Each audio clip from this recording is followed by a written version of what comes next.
پھر رسول پاک صلی اللہ علیہ وسلم کا یہ کہنا جو ہے، اور نبی نے جو کہا میں اس کو عین سمجھتا ہوں، اس کو مثل کے طور پہ نہیں سمجھتا، کہ شیطان کا جو گھر ہے وہ بازار ہے، بازاروں میں نہیں جانا چاہیے۔ پھر آپ نے فرمایا کہ شام کو یعنی کہ مغرب کے بعد گھروں سے مت نکلا کرو، گھروں میں رہا کرو۔ لیکن ہم نے دونوں باتوں کا، میں لفظ تو استعمال کرنا چاہتا ہوں یہاں پہ کہ ہم نے اس کا تمسخر اڑا دیا، لیکن میں لفظ نہیں استعمال کرتا، ہم نے ان کی پاسداری نہیں کی، اور پاسداری ہمیں کرنی چاہیے تھی، اور جب ہم پاسداری علم ہونے کے بعد نہ کریں تو میرے خیال میں اس کا عذاب زیادہ ہے۔ جن کو علم ہی نہیں ہے وہ جو چاہیں کریں، میں ان کے بارے میں رائے نہیں رکھتا، لیکن جن کو علم ہے وہ اس کی پاسداری نہ کریں تو پھر مسائل ہوتے ہیں۔ کیونکہ اگر آپ غور کیجئے تو ہمارے ہی ماننے والوں میں سے، ان کے دین اسلام کے ماننے والوں میں سے ہی وہ لوگ زیادہ تر ہوتے ہیں جن کو کہ جنات کے سایوں کے زیادہ تر مسائل ہوتے ہیں۔ بچپن میں آپ نے بھی سنا ہوگا، گاؤں کے لوگ آج بھی کہتے ہیں کہ درخت کے نیچے آپ نے کھڑے ہو کے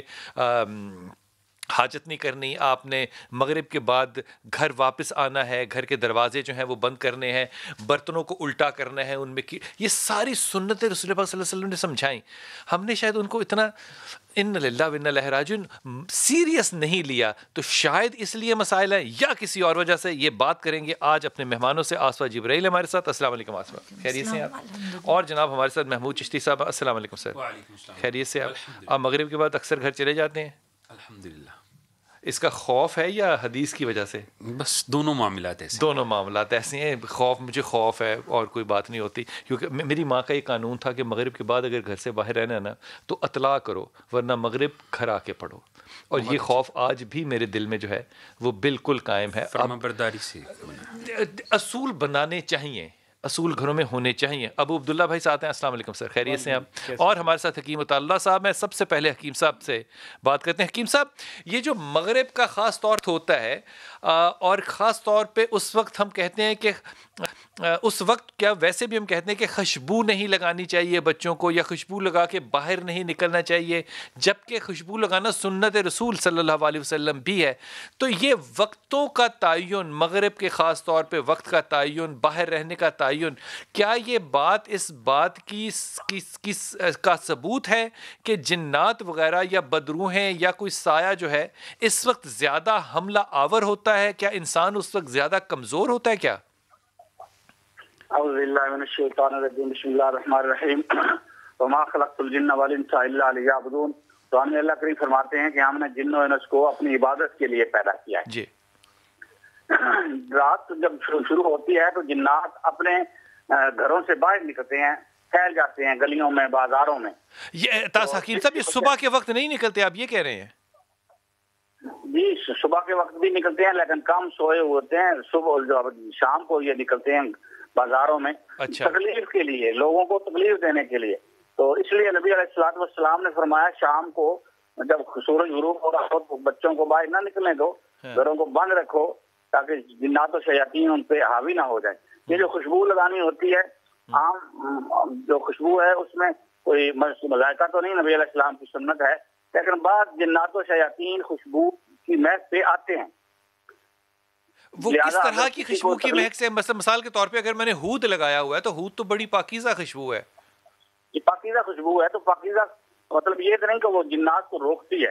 جب یہ خوشبو لگائیں گے، جیسے ایک ٹارگٹ ہوتا ہے، بندہ خوشبو لگانے سے وہ بعض دفعہ ان جنات کو وہ خوشبوئیں اچھی لگتی ہیں اور بعض دفعہ وہ ان لوگوں پہ عاشق ہو جاتے ہیں یا ان کو تکلیف دینا شروع کر دیتے ہیں۔ تو حکیم صاحب، کیا بچے اور خواتین ان کے لیے خاص ہدف ہوتے ہیں یا یہ سب کے لیے برابر ہوتے ہیں؟ یا بچے اور خواتین چونکہ پڑھ نہیں سکتے، خواتین کچھ ایام ایسے ہوتے ہیں کہ ان ایام میں وہ قرآن شران یا یہ عملیات نہیں پڑھ سکتے، بچے بھی ویسے نہیں پڑھ سکتے، تو لہذا یہ خاص ٹارگٹ اس لیے ہوتے ہیں کہ وہ اپنا دفاع نہیں کر سکتے، اس لیے ہوتے ہیں۔ ہاں جی ٹھیک۔ اسفا، آپ کی طرف آؤں گا۔ یہ جو جنات کا جو تاثر ہے، جو اثر ہے، یہ فرمائیے یہ کس طرح کے لوگوں پہ زیادہ ہوتا ہے؟ بسم اللہ الرحمن الرحیم، نحمدہ و نصلی علی رسولہ الکریم، اما بعد، فاعوذ باللہ من الشیطان الرجیم، بسم اللہ الرحمن الرحیم۔ آپ کا سوال بڑا ہی دلچسپ کہ کس طرح کے لوگوں کے اوپر اثرات زیادہ ہوتے ہیں۔ دیکھیں یہ سب سے پہلے تو میں یہ ضرور کہنا چاہوں گی کہ یہ تعین نہیں کیا جا سکتا کہ کس طرح کے لوگوں پر ان کے اثرات زیادہ ہوتے ہیں.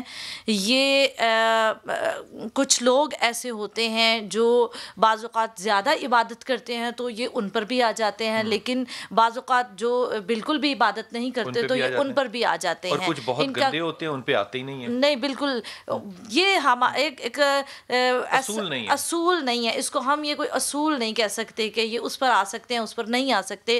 یہ ہر ایک کو اپنا نشانہ بنا سکتے ہیں کیونکہ ان کے لیے کوئی پیرامیٹرز نہیں ہیں.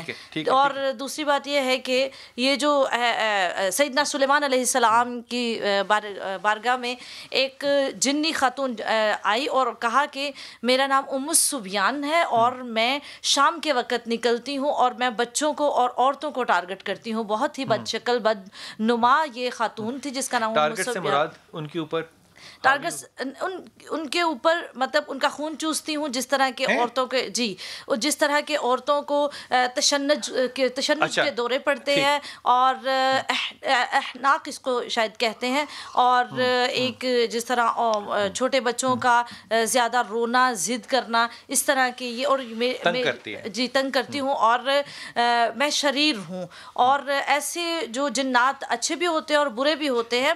تو سلمان علیہ السلام نے اس کو روکا, معاملہ سنا, صرف سننے کی حد تک یہ اس نے معاملہ بتایا, اور روکنے کی حد تک تو کیونکہ آپ کا تمام جنوں کے ساتھ ایک علمی جی سوری آپ ان کے بادشاہ تھے. آپ ان کے بادشاہ تھے بالکل. تو تمام حاضر ہوتے تھے تو آپ نے ان سے پوچھا کہ تم کس مقصد کے لیے اور تم کیا کرتے ہو, تمہارا کام کیا ہے. تو ام سبیان نے بتایا یہ کہ میرا کام یہ ہے, میں یہ کرتی ہوں کہ میں شریر ہوں اور میں مسلمان نہیں ہوں, تو جس کی وجہ سے میں شر پھیلاتی ہوں اور میں ضرر اساں شاید لفظ یوز ہوا یہ کرتی ہوں, ضرر دیتی ہوں یعنی کہ نقصان پہنچاتی